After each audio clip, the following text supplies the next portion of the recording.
You know, there are American heroes who don't like this idea. Neil Armstrong, Gene Cernan have both testified against commercial spaceflight and the way that you're developing it, and I wonder what you think of that. I was very sad to see that, because those guys are,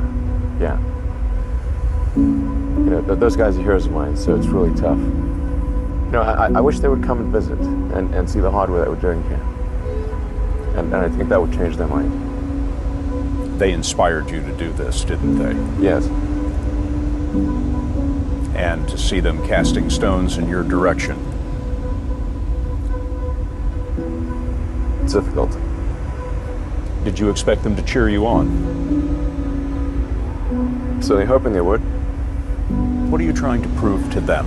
What I'm trying to do is to make a significant difference in spaceflight and help make spaceflight accessible to almost anyone. One of the most difficult choices I've ever faced in life was in 2008. I think I had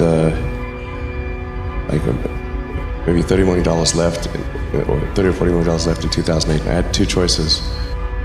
I could put it all into one company, and then the other company would definitely die, or split it between the two companies. But if I split it between the two companies, then both might die.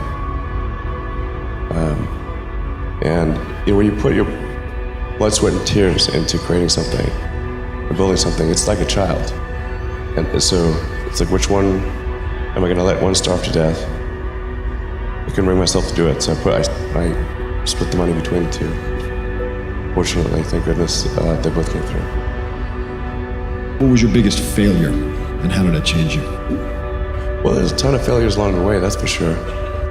As I said, for SpaceX, the first 3 launches failed, and we actually were just barely able to scrape together enough parts and money to do the 4th launch. If that 4th launch had failed, we would have been dead. So multiple failures along the way.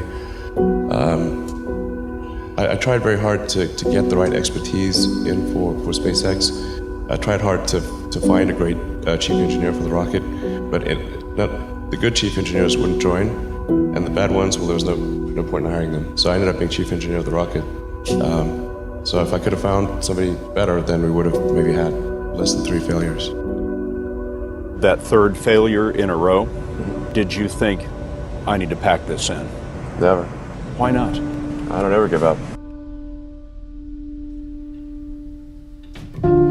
So many people tried to talk me out of starting a rocket company. It was crazy. One good friend of mine collected a whole series of videos of rockets blowing up and made me watch those. He just didn't want me to lose all my money.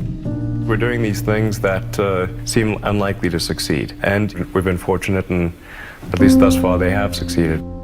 Now is the time to take risk. You don't have kids. As you get older, your obligations increase.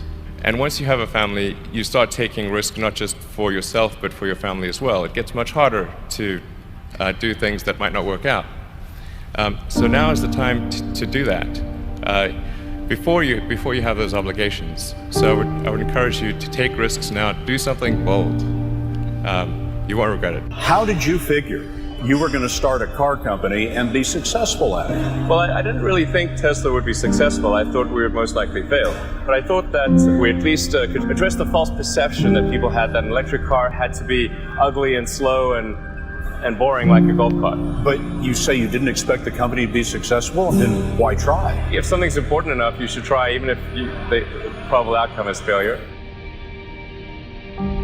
Or how do you think about making a decision when everyone tells you this is a crazy idea? Or where do you get the internal strength to do that? Well, first of all, I'd say I actually think I feel fear quite strongly. So it's not as though I just have the absence of fear. I feel it quite strongly.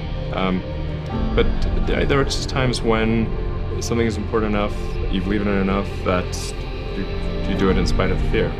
I think about what technology solution is necessary in order to achieve the particular goal, and then try to make as much progress in that direction as possible. I think being a multi-planet species and being out there among the stars is important for the long-term survival of humanity, And that's one reason. But then the part that I find personally most motivating is that it creates a sense of adventure, and it makes people excited about the future. If you consider two futures, one where we are forever confined to Earth until eventually something terrible happens, or another future where we are out there on many planets, maybe even going beyond the solar system, I think that second version is incredibly exciting and inspiring, and there need to be reasons to get up in the morning. Life can't just be about solving problems. Otherwise, what's the point? There's got to be things that people find inspiring and make life worth living. When my brother and I were starting our first company, instead of getting an apartment, we just rented a small office and we slept on the couch. And we showered at the YMCA, and we're so hot up we had one computer, so the website was up during the day, and I was coding at night, 7 days a week, all the time. And I sort of briefly had a girlfriend in that period, and in order to be with me, she had to sleep in the office. So work hard, like